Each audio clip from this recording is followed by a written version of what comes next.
Este podcast é um oferecimento de Nadai Ferro e Aço, 12-3832-7124, Ubatuba, São Paulo.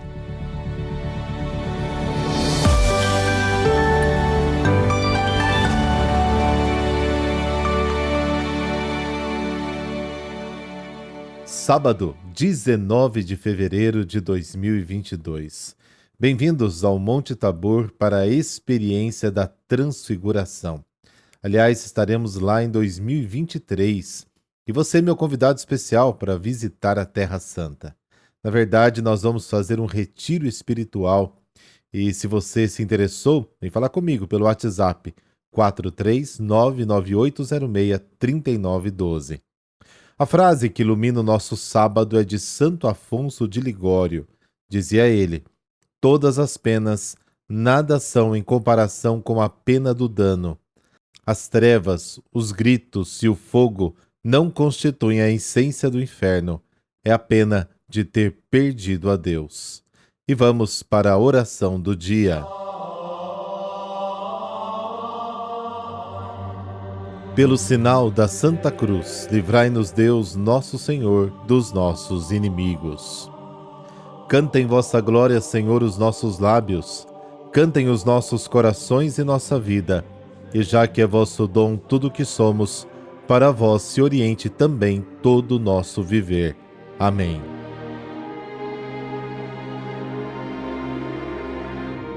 Marcos, capítulo 9, versículos de 2 a 13. O Senhor esteja convosco, Ele está no meio de nós.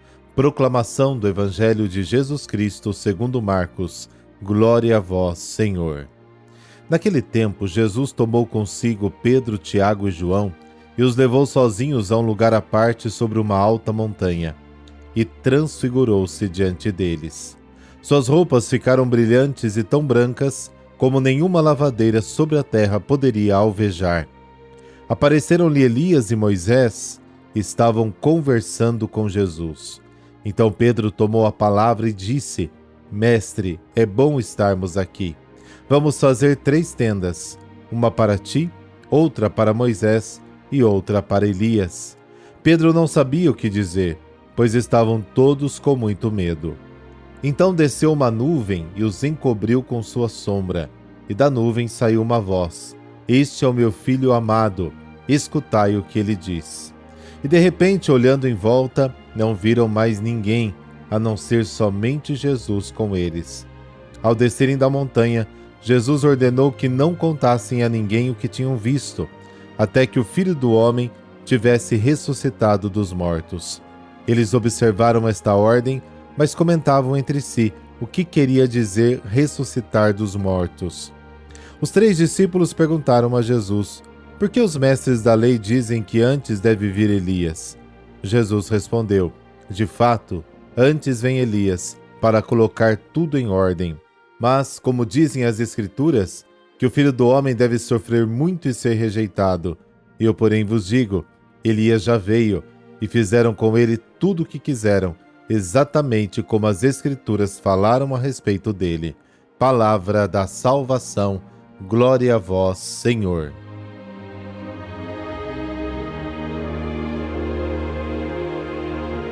A transfiguração ocorre após o primeiro anúncio da morte de Jesus, lá no capítulo 8 de Marcos 27.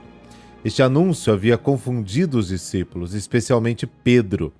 Eles tinham os pés no meio dos pobres, mas suas mentes estavam perdidas na ideologia do governo e da religião da época.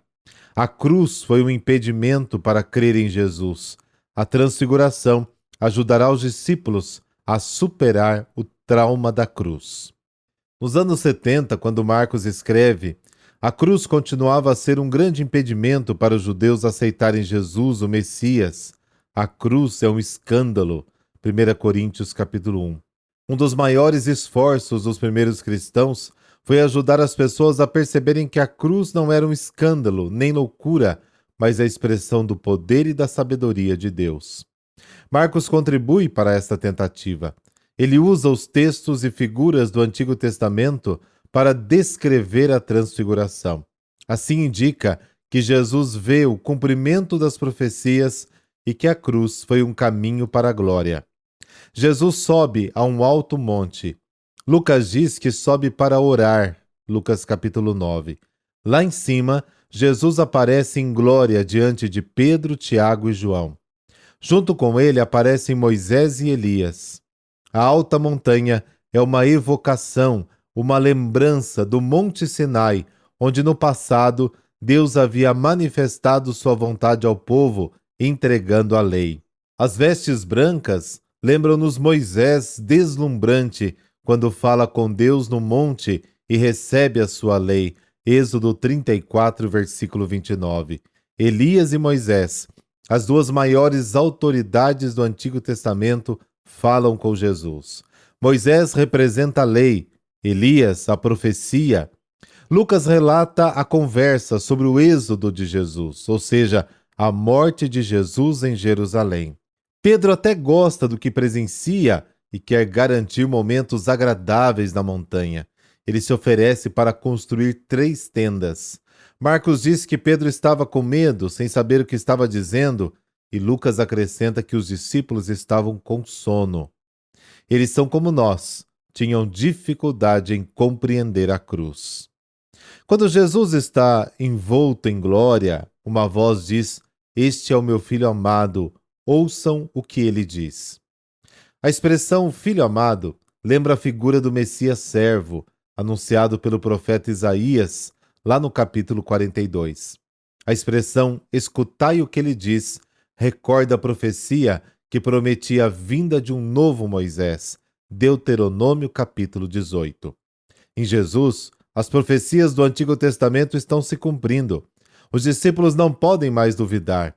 Jesus é verdadeiramente o Messias glorioso que eles desejam, mas o caminho para a glória passa pela cruz, conforme anunciado na profecia do servo, Isaías 53. A glória da transfiguração prova isso. Moisés e Elias confirmam, o Pai garante, Jesus aceita. Eventualmente, Marcos diz que depois da visão, os discípulos viram apenas Jesus e mais ninguém. De agora em diante, Jesus é a única revelação de Deus para nós. Jesus, e somente Ele, é a chave para a compreensão de todo o Antigo Testamento. Jesus pede aos discípulos que não digam nada a ninguém até que ele ressuscite dos mortos, mas os discípulos não entendem isso. De fato, eles não entendem o significado da cruz, que liga o sofrimento à ressurreição. A cruz de Jesus é a prova de que a vida é mais forte do que a morte. E o que dizer do retorno do profeta Elias? O profeta Malaquias havia anunciado que Elias tinha que voltar para preparar o caminho do Messias, Malaquias capítulo 3. O mesmo anúncio encontra-se no livro do Eclesiástico, lá no capítulo 48. Então, como Jesus poderia ser o Messias se Elias ainda não havia retornado? Para isso, os discípulos perguntaram: por que os escribas dizem que Elias deve vir primeiro? E a resposta de Jesus é clara: bem, eu lhes digo que Elias já veio, mas fizeram com ele o que quiseram, como está escrito a respeito dele. Jesus falava de João Batista, que havia sido morto por Herodes.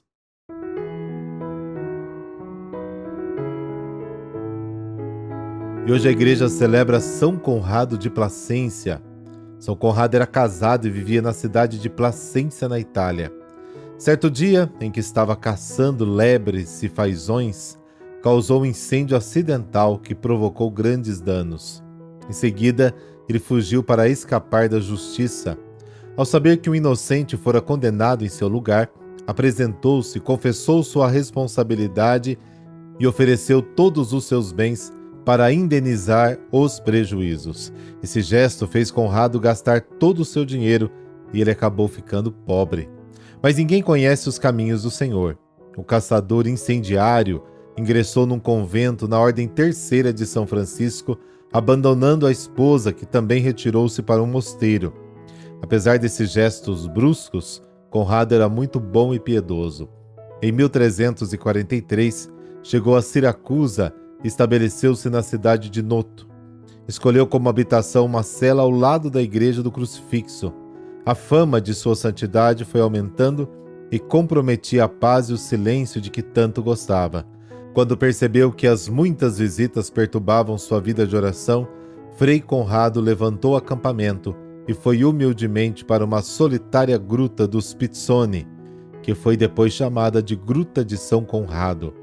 Morreu no dia 19 de fevereiro de 1351. Frei Conrado foi sepultado entre as esplêndidas igrejas de Noto. Viveu 40 anos na oração e na penitência.